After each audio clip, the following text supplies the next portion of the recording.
이사야 45장 18절 말씀 한 절 봉독합니다.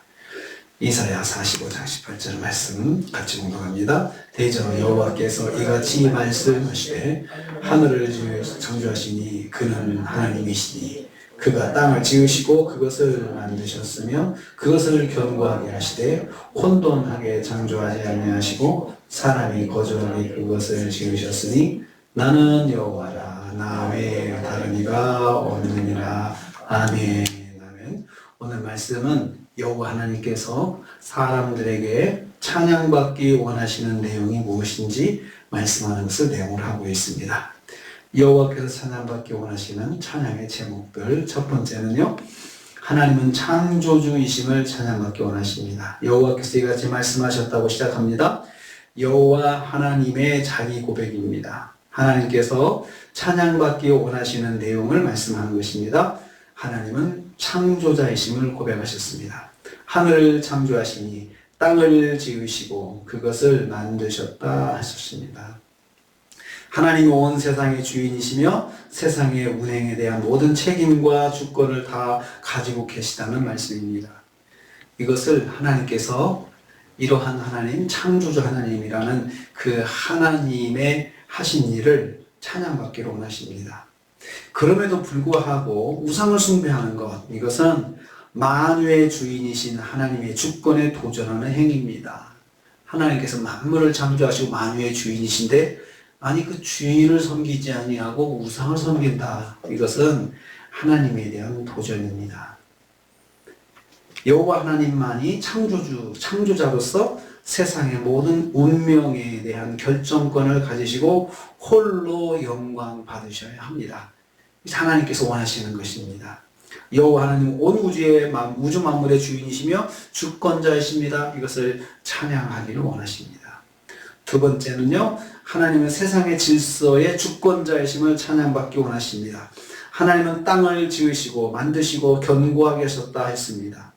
하나님은 땅의 틀을 만드시고 세부적으로 아름답게 다듬으시고 완성하셨음을 말씀합니다. 그리고 완성하신 땅을 완전히 견고하게 해서 흔들림 없이 붙드심을 말씀합니다. 이것은 땅의 질서를 세우셨다는 말씀입니다. 그래서 계속해서 보면 이런 말씀합니다. 혼돈하게 창조하지 아니하셨다고 했습니다. 하나님의 계획과 섭리 가운데서 하늘과 땅과 사람이 서로 조화를 이루며 공존하도록 지으신 것입니다. 하나님께서 땅을 지으신 그 지식과 경륜으로 질서 정연하게 만드시고 사람들을 거주하게 하셨습니다. 그래서 하나님께서 질서 있게 만드셨고 그 세상에 질서 있게 조화를 이루도록 하셨고 그 위에 사람을 두셔서 사람은 하나님께서 창조하신 질서를 유지하는 삶을 살도록 하신 것입니다. 사람은 하나님이 세우신 질서의 혜택을 받으면서 또 그 질서를 유지하는 창조의 질서를 유지하는 그 삶을 살아야 한다는 것입니다. 그래서 하나님께서 질서의 하나님이신 것을 꼭 기억해야 합니다. 어수선한 거 하나님 기뻐하지 않으십니다. 그래서 창조주 하나님께서 얼마나 수많은 것들을 창조하셨습니까? 하늘의 별들 셀 수 없잖아요. 그런데 그것들이 다 질서 있게 존재합니다. 부딪히지 않고 부딪히는 사고가 매일 일어나는 것도 아니고 하나님께서 다 질서 있게 유지하도록 하시고 또 세상도 하나님께서 만드실 때 질서 있게 만드셨습니다. 그리고 창조 질서 가운데 사람이 그 창조 질서를 유지하는 그 일을 하도록 하나님께서 세상에 우리를 세우신 것입니다. 여호와 하나님은 세상의 질서를 만드셨고 인간은 그 질서의 보호자가 되어야 합니다.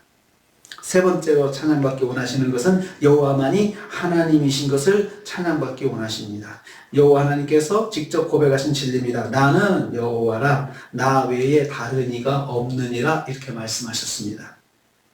여호와 즉 스스로 계신 전능하신 하나님은 오직 여호와 한 분밖에 없다는 것입니다. 스스로 계시는 분, 스스로 계시는 그 전능하신 하나님, 그 전능하신 하나님 스스로 계시는 하나님은 하나님밖에 없으시다는 거예요.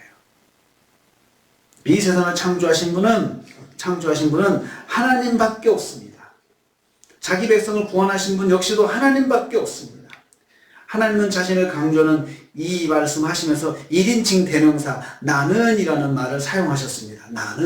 나는이라는 말을 사용하지 않아도 히브리어는 주어 속에, 동사 속에 주어가 포함되어 있습니다. 그런데 그 포함되어 있는 주어를 다시 한번 꺼내서 쓰시면서 나는 이렇게 시작을 하십니다.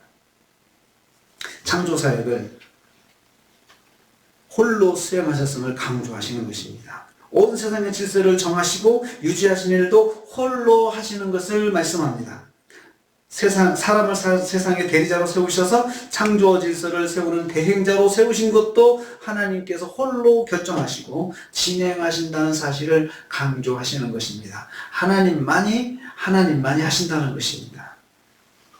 그것을 우리가 하나님께 찬양 드리기를 하나님은 너무나도 원하시는 거고, 그리고 그렇게 찬양을 할 때 하나님 기뻐하십니다. 하나님만이 찬양받게 합당하십니다. 또 하나님만이 세상을 창조하시고 하나님만이 세상의 질서를 정하시고 질서를 유지하시는 분이시고, 이렇게 하나님만 찬양하기를 원하십니다. 그런데 하나님을 찬양하지 않고 다른 것들을 찬양하면 하나님만이 찬양받게 합당하신 분이신데 그 찬양을 가로채는 사람들, 하나님께 대한 도전입니다. 하나님께서 역사해 주셔서 하나님의 응답을 받고 하나님의 은혜를 입었는데 그 은혜를 입은 사람이 영광을 자기가 가져간다. 하나님에 대한 도전입니다. 그래서 영광을 하나님께서 받으셔야 되는데 내가 영광을 받으면 이것은 하나님께서 가장 싫어하시는 것이고 이것은 하나님께서 심판하실 내용 중에 하나입니다. 여호와 하나님은 유일하신 주권자이심을 찬양받기를 원하십니다. 우리가 세상을 살면서 칭찬받는 거 그거 내가 잘해서 이렇게 됐다 하고 스스로 만족하면 안 됩니다. 칭찬받을 때 하나님께서 영광 받으시옵소서, 하나님 은혜입니다, 하나님 덕분입니다, 이렇게 찬양을 하나님께 올려드려야지, 이렇게 넘겨드려야지. 그것을 그래요, 내가 잘해서 그랬어요, 이렇게 받으면 교만입니다. 이 교만이 자꾸 쌓이면 결국은 하나님을 떠나는 사람이 되는 것이죠. 하나님께서는 창조주심을 찬양받기로 원하신다 했습니다. 세상의 질서의 주권자이신 것을 찬양받기로 원하신다고 했습니다. 그래서 하나님께서 이 자리에서 하나님이 제일 높으시고 제일 영광을 받으셔야 될 분이다, 이렇게 말씀하는 것을 하나님께서 기뻐하십니다. 오늘도 우리가 하루를 삽니다. 하루 사시면서 하나님만이 높여드리고 하나님 은혜입니다, 주님 감사합니다, 하나님께 영광입니다, 이렇게 좋은 일이 있을 때마다 그렇게 하나님께 영광 돌리시고 또 하나님 기쁘시게 하는 삶을 사시기를 주님의 이름으로 축복합니다. 주님 감사합니다.